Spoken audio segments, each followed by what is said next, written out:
जय माता दी दोस्तों, भक्ति युग में आप सभी का बहुत बहुत स्वागत है। माता रानी आप पर, आपके पूरे परिवार पर अपनी कृपा बनाई रखें। दोस्तों, आज इस वीडियो में मैं आप सभी से ये बताने जा रही हूँ कि सर्वपितृ अमावस्या पर क्या हमें नहीं करना चाहिए, किन गलतियों को नहीं करना चाहिए। जाने अनजाने में हमसे बहुत सारी गलतियाँ हो जाती हैं, तो उन गलतियों से हमें बचना चाहिए, नहीं तो पूर्वजों को इससे शांति नहीं मिलती है और आपको इसका खामियाजा भुगतना पड़ता है। तो चलिए जानते हैं कि हमें क्या करना चाहिए। सनातन धर्म में पितृपक्ष का काफ़ी महत्व होता है। 15 दिन की इस अवधि में लोग पूर्वजों की मृत्यु की तिथि पर श्राद्ध और तर्पण करते हैं, जिससे उनकी आत्मा को शांति मिले और उनका आशीर्वाद परिवार पर बना रहे। पितृपक्ष का प्रारंभ अश्विन माह के प्रतिपदा और समापन सर्वपितृ अमावस्या के रोज होता है।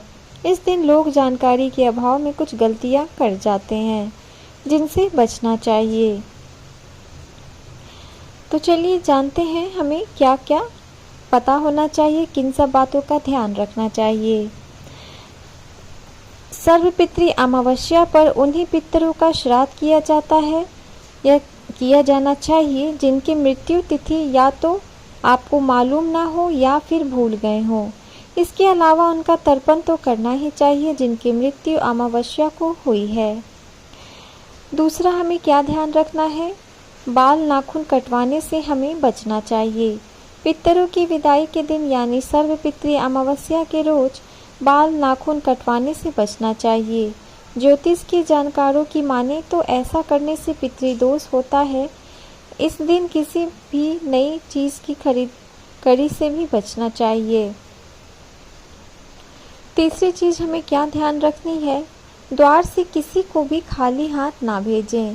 सर्वपितृ अमावस्या पर दान दक्षिणा लेने आपके किसी भी संत को खाली हाथ न जाने दें। अगर कोई आपके दरवाजे पर आ जाता है तो उसे खाली हाथ आप बिल्कुल भी ना जाने दें। आपसे जो बन पड़ता है, आपके पास जो भी है, पैसा है या अन्न है, वैसे अगर उसे पैसे की ज़रूरत है, अगर संत है, सही इंसान है, तो आप उसे पैसे भी दें, लेकिन साथ में उन्हें खाने का अन्न जरूर दान करें। जो भी आपसे हो, आपके घर में जो भी हो, आपका जो भी इच्छा करे, आप उन्हें जरूर दें, लेकिन पूरी श्रद्धा के साथ दें। इस तरह की कोई भी गलती आपके पूर्वजों को नाराज कर सकती है। द्वार पर आए व्यक्ति को कुछ ना कुछ देना ही चाहिए। जानकारों की माने तो पितर विदाई के रोज आटा, चावल या तिल का दान शुभ होता है, तो आप इन सब चीज़ों को भी दान में दे सकते हैं। चौथी चीज़ हमें क्या करनी चाहिए कि कभी भी हमें अपने से कमज़ोर का अपमान नहीं करना चाहिए। कोई भी कमज़ोर व्यक्ति है, उसका अपमान हमें सिर्फ इस समय नहीं, हमें कभी भी अपमान नहीं करना चाहिए। उससे हमें ना कभी वो भुगतना ही पड़ता है। हम जो करते हैं ना, वो हमें ज़रूर भुगतना पड़ता है। तो यूँ तो किसी गरीब को भी नहीं सताना चाहिए, लेकिन सर्वपितृ अमावस्या के रोज़ ऐसा भूल कर भी नहीं करना चाहिए। ऐसा करने से आप उसकी बद्दुआ की भागी तो बनेंगे ही, अपने पितरों का क्रोध भी आपको झेलना पड़ सकता है। इस दिन गाय, कुत्ता, कौवा या चींटी को रोटी और दाना जरूर देना चाहिए।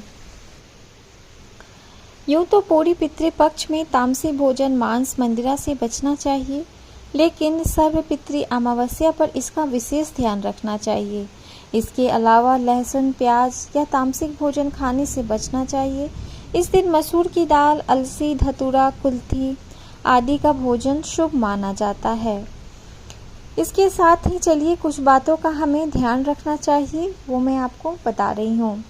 श्राद्ध कर्म के दौरान लोहे के बर्तन का इस्तेमाल नहीं करना चाहिए। श्राद्ध कर्म में इत्र या परफ्यूम का इस्तेमाल करने से पितृदोष लगता है। ब्राह्मणों को चटाई या लकड़ी के आसन पर बैठाना चाहिए। ब्राह्मण को भोजन कराते समय मौन रहें और उनके भोजन से पहले आप न खाएं। ब्राह्मण भोज को कराने के बाद पितरों को मन में याद कर भूल चूक के लिए क्षमा याचना करें। रात के समय दक्षिण दिशा में पितरों के नाम का सरसों के तेल का दीपक जलाएं। सर्वपितृ अमावस्या का महत्व क्या है, चलिए ये जानते हैं। सर्वपितृ अमावस्या का विशेष मान्यता है। इस दिन सूर्य और चंद्रमा दोनों एक ही राशि में होते हैं। सूर्य पिता और चंद्रमा माँ का प्रतिनिधित्व करता है। इसलिए इस दिन पूर्वजों के नाम पर किए गए जलदान, श्राद्ध तर्पण और पिंडदान उनकी आत्मा को तृप्त करते हैं। माना जाता है कि इस दिन पूर्वज सुख समृद्धि का आशीर्वाद देकर पुनः स्वर्ग लोक को चले जाते हैं।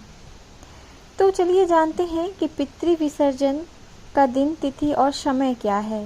हिंदू पंचांग के अनुसार इस साल आश्विन माह के कृष्ण पक्ष की अमावस्या तिथि की शुरुआत 25 सितंबर की सुबह 3:11 से शुरू हो रही है।